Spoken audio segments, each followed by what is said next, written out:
H1B visa అంటే work visa స్పేస్కి వెళ్ళాలి అంటే అది ఒక లాటరీ సిస్టమ్ అండి. ప్లస్ మోరోవర్ ఒక కంపెనీ వాళ్ళకి వీసా స్పాన్సర్ చేయగలగాలి ఓకే. మ్యాండేటరీగా.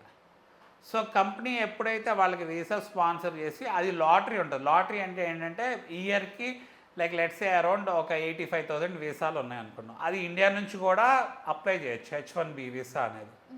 సో అలానే మనకి ఏంటంటే కొన్ని వీసాలు నేను డైరెక్ట్గా వర్క్ ద్వారా వెళ్తారన్నాను కదా, దాంట్లో H1B వస్తుంది. లేకపోతే మల్టీనేషనల్ కంపెనీస్ అయితే L1 కేటగిరీ వీసాలు కూడా వస్తాయి. ఓకే. వాటి మీద డైరెక్ట్గా మీరు యూఎస్ వెళ్ళి వర్క్ చేసుకోవచ్చు ప్రాజెక్ట్ బేస్ చేసుకొని. సరే ఈ H1Bలో ఇప్పుడు యూఎస్ వెళ్ళే వాళ్ళకి వచ్చే ఛాలెంజ్ ఏంటి అంటే వాళ్ళ మేజర్ ఛాలెంజ్ ఇది లాటరీ కాబట్టి ప్యూర్లీ లక్ బేస్డ్ అయిపోయింది.